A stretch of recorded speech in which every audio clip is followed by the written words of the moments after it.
Dear students, जैसा कि आप जानते हैं, राज्य सरकारों द्वारा और केंद्र सरकार द्वारा या फिर एआईसीटीई द्वारा विभिन्न प्रकार की स्कॉलरशिप स्कीम्स छात्र छात्राओं को प्रदान की जाती हैं। तो राज्य सरकार द्वारा दी जाने वाली स्कॉलरशिप को आप सभी लोग अप्लाई कर चुके हैं। कुछ लोग जो बचे हुए हैं वो अप्लाई करने की प्रोसेस में हैं। इसके अलावा एआईसीटी यानी all India council for technical education द्वारा भी डिफरेंट टाइप्स की जो स्कॉलरशिप स्कीम दी जाती है उसमें भी बहुत सारे छात्र छात्राएं अप्लाई कर चुके हैं। इसके अलावा जो सरकारें होती हैं, गवर्नमेंट जो सेंट्रल गवर्नमेंट या स्टेट गवर्नमेंट के अलावा बहुत सारे ऐसे ऑर्गेनाइजेशंस हैं, प्राइवेट ऑर्गेनाइजेशन, इसके साथ साथ पब्लिक सेक्टर ऑर्गेनाइजेशंस द्वारा भी विभिन्न प्रकार की स्कॉलरशिप्स छात्र छात्राओं को प्रदान की जाती है। उनमें से एक बहुत ही फेमस स्कॉलरशिप है केसी महिंद्रा एजुकेशन ट्रस्ट की तरफ से। तो ये एक एजुकेशन ट्रस्ट है केसी महिंद्रा के नाम से। तो ये इनके द्वारा जो होनहार छात्र छात्राएं हैं, पॉलीटेक्निक के जो डिप्लोमा कर रहे हैं, उनको ये स्कॉलरशिप प्रदान की जाती है, जिसमें 10,000 रुपये प्रति वर्ष 3 सालों तक के लिए दिया जाता है। तो ये स्कॉलरशिप के लिए अभी आवेदन पत्र आमंत्रित किए गए हैं। तो जो भी छात्र छात्राएं हैं, विशेषकर जिन्होंने फर्स्ट ईयर में पॉलीटेक्निक में इस बार एडमिशन लिया है, वो इसमें ज़रूर अप्लाई करें। और इसमें सबसे बड़ी जो पात्रता की शर्त है उसमें यह है कि अगर आपको कोई और स्कॉलरशिप मिल रही है तो भी आप इस स्कॉलरशिप के लिए पात्र हैं। तो ये अभी आप जैसा कि स्क्रीन पर देख पा रहे हैं, तो ये केसी महिंद्रा एजुकेशन ट्रस्ट की मैंने वेबसाइट को खोल रखा है। इसमें मैं आपको बताऊंगा कि पात्रता की यानी एलिजिबिलिटी क्या क्या है, और इसके साथ साथ में आपको अप्लाई ऑनलाइन कैसे करना है और डॉक्यूमेंट्स क्या क्या आपको लगना है, ये सारा मैं आपको जानकारी दूंगा। तो इस लिंक को मैं आपको शेयर कर दूंगा, आप उस लिंक को क्लिक करेंगे तो यही पेज जैसा भी आप स्क्रीन पर देख पा रहे हैं ये खुल जाएगा। उसके बाद हम देखिए नीचे आते हैं, तो नीचे आप देखिए ये विभिन्न प्रकार की स्कॉलरशिप इस जो हमारा केसी महिंद्रा जो एजुकेशन ग्रुप है उसके द्वारा दिया जाता है। तो ये केसी महिंद्रा एजुकेशन ग्रुप द्वारा दी जाने वाली स्कॉलरशिप्स को आप अभी यहाँ पर स्क्रीन पर देख पा रहे हैं। ये तो आपको जो अप्लाई करना है, जो पॉलीटेक्निक डिप्लोमा के छात्र हैं, वो Mahindra all India talent scholarship यानी MAITS के नाम पर जो है उसको अप्लाई करना है। तो इसको ये देखिए, ये आपका दिया है ये चौथे नंबर पर, ये Mahindra all India talent scholarship MAITS। तो आपको इस पर क्लिक कर देना है। इसको हम क्लिक कर देते, ये क्लिक किया तो ये देखिए सारा का सारा इसमें खुल गया। तो इसमें साफ क्लियर लिखा हुआ है कि ये जो स्कॉलरशिप है उसमें 10,000 रुपये प्रति वर्ष दिया जाता है 550 छात्रों को वार्षिक 3 सालों तक। तो ये आपको एलिजिबिलिटी क्राइटेरिया की हम बात कर लेते हैं। ये सामने एलिजिबिलिटी क्राइटेरिया आपके सामने लिखा हुआ है, 4 पॉइंट्स दिए हैं। इसमें पहला है कि जो स्टूडेंट्स फर्स्ट ईयर डिप्लोमा में अध्ययनरत हैं या जिन्होंने प्रवेश लिया है वो इस योजना के लिए पात्र हैं। स्पेशली जो गवर्नमेंट रिकॉग्नाइज्ड पॉलीटेक्निक्स यानी गवर्नमेंट पॉलीटेक्निक्स हैं, एडेड पॉलीटेक्निक है, या और दूसरे तरह से मान्यता प्राप्त जो है पॉलीटेक्निक हैं, वो उसके छात्र छात्राएं इसमें पात्र हैं। दूसरी पात्रता की शर्त है हाई स्कूल में या इंटरमीडिएट में मेनली उनके 60% मार्क्स होना चाहिए हाई स्कूल में। हाई स्कूल आप जैसा कि जानते हैं डिप्लोमा के लिए जो मिनिमम क्वालिफिकेशन क्राइटेरिया होता है वो हाई स्कूल होता है। तो हाई स्कूल में 60% मार्क्स होने चाहिए। तो ये पात्रता की एक शर्त है।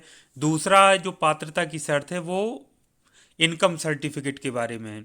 तो लो इनकम जो ग्रुप फैमिलीज हैं यानी जिनकी इनकम कम होती है, तो वो इसके लिए योजना के लिए पात्र हैं। इसमें अब लिमिट नहीं लिखी है कि क्या लिमिट है, लेकिन जो भी बच्चे अप्लाई करेंगे जिनकी कम यानी लो इनकम ग्रुप फैमिलीज से जो होंगे उनको इसमें वरीयता दी जाएगी।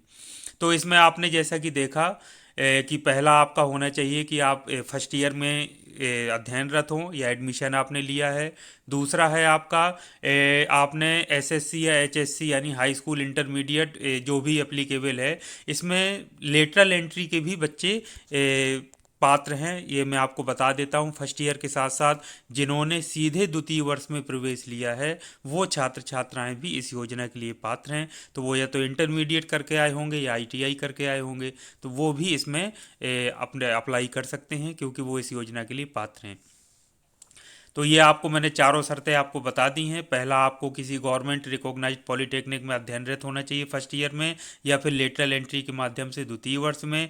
दूसरा, आपको जो एडमिशन है वो आपको डिप्लोमा कोर्स में लिया हो तो डिप्लोमा वाले बच्चे ही इसके लिए आपके एलिजिबल हैं। रिकॉग्नाइज्ड पॉलिटेक्निक इंस्टीट्यूट होना चाहिए या फिर गवर्नमेंट या गवर्नमेंट एडेड होना चाहिए।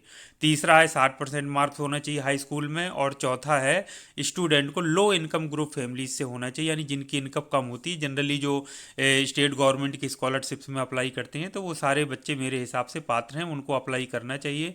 तो उनमें से हो सकता है आपका सिलेक्शन हो जाए।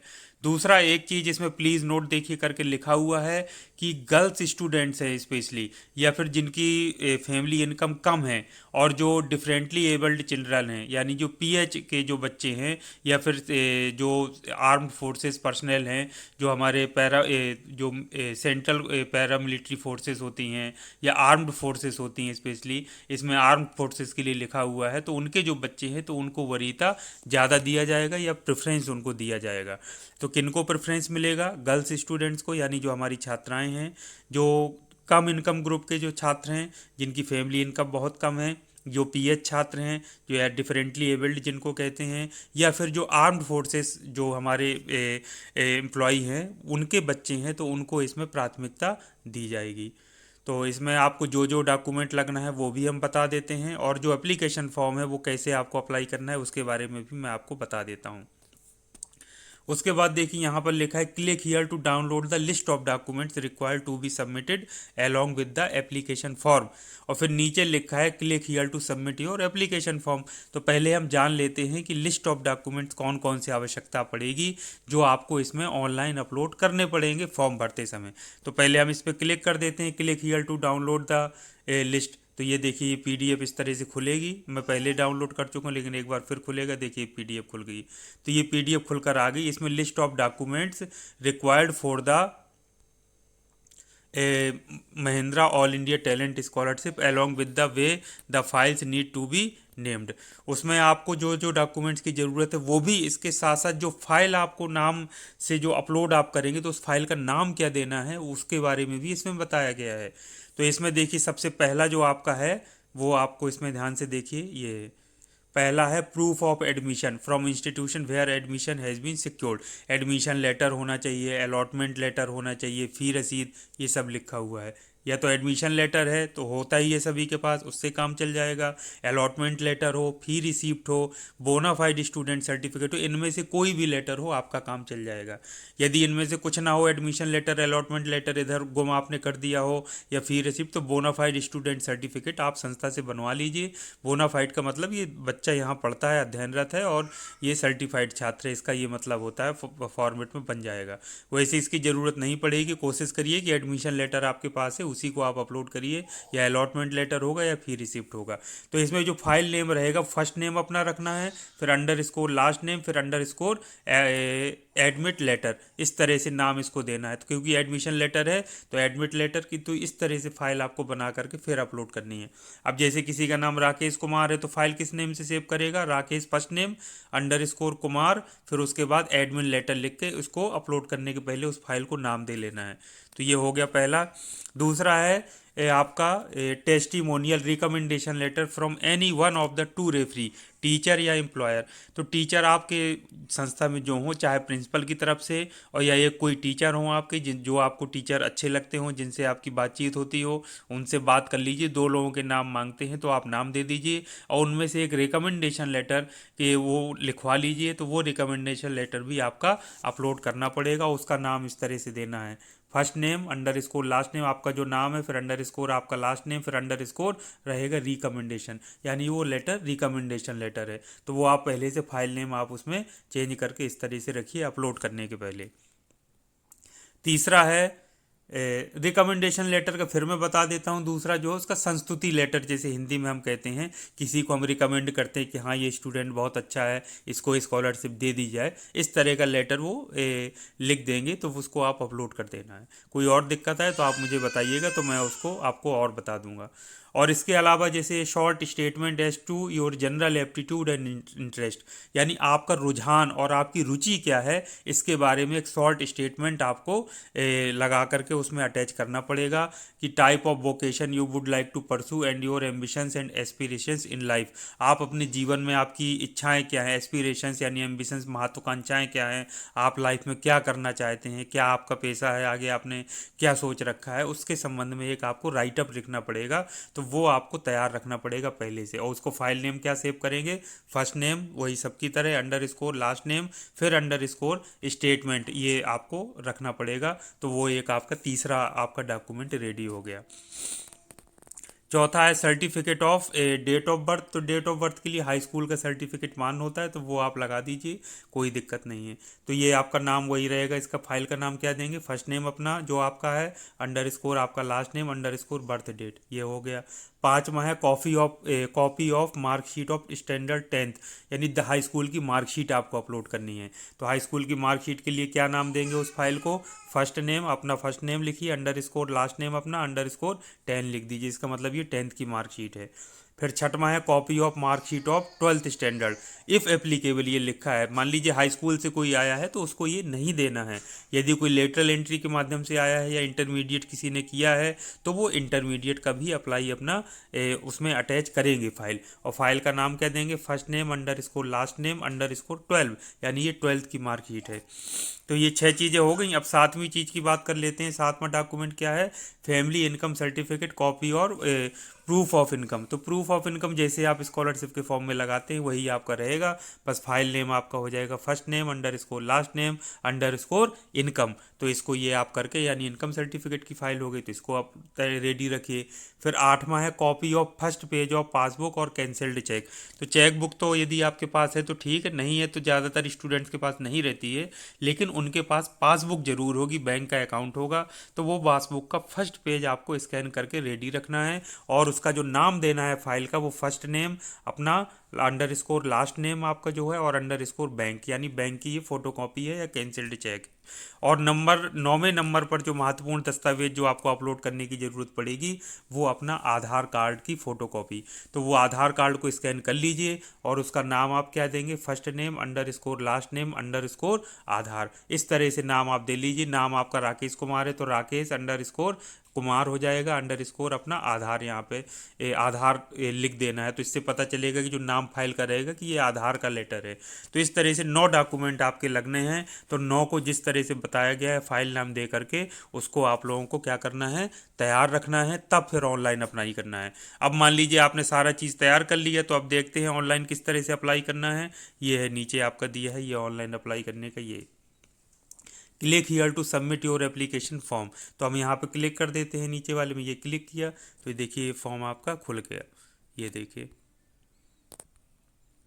ये देखिए ये साफ लिखा है application form for the Mahindra all India talent scholarship. ये सारा चीज़ इसमें लिखा हुआ है कि फर्स्ट ईयर वाले ही बच्चे इसमें पात्र हैं, या सेकेंड ईयर में जो डायरेक्ट लेटरल एंट्री के माध्यम से प्रवेश लिए हैं वो भी इसमें पात्र हैं। आपका यदि इसके अलावा जो अन्य स्टूडेंट हैं जो पहले से पास आउट हो चुके हैं सेकेंड ईयर या फाइनल ईयर में हैं तो वो इसके लिए पात्र नहीं हैं। सिर्फ पॉलीटेक्निक में से जो डिप्लोमा स्टूडेंट्स कर रहे हैं वो पात्र हैं, डिग्री वाले इसमें पात्र नहीं है। और आपको बहुत सारी एप्लीकेशंस नहीं करना है, एक एप्लीकेशन ही आपको इसमें सबमिट करनी है। आपकी एप्लीकेशन ट्रेस हो जाएगी क्योंकि आधार नंबर मांग रहा है और भी बहुत सारी चीज़ें रहेंगी। तो इसलिए कोशिश ये मत करिए कि एक एप्लीकेशन भर दिए उसको चेंज करके दूसरा आप भरने लगें, तो ये सब आप मत करिए। शुरुआत देखिए यहाँ से होगी। आपको सबसे पहले फ़ोटोग्राफ अपना करना है, 1 नंबर पे लिखा है तो जेपीजी फॉर्मेट में, जेपीईजी फॉर्मेट में एक अपना फ़ोटोग्राफ अपलोड कर लीजिए चूज़ फाइल करके। दूसरा सेंटर नेम, यहाँ पर क्लिक करेंगे तो सेंटर नेम यानी परीक्षा हो सकता है आपको हो तो वो जहाँ पर भी आपको नियर है वहाँ पे कर दीजिए। तो मुझे लग रहा है यूपी का अगर कोई रहने वाला स्टूडेंट है तो उसके लिए लखनऊ ही बेस्ट है। अगर कोई दूसरे स्टेट का है तो वो वहाँ पर अपना चूज़ कर लेंगे। तो बड़े बड़े शहरों को ही बनाया गया है। फर्स्ट नेम अपना भर दीजिए, सरनेम अपना लिख दीजिए, एज आपकी कितनी है, या यहाँ पर डेट ऑफ भर दीजिए, डेट ऑफ बर्थ भर दीजिए क्या है, जेंडर मेल फीमेल या अदर है।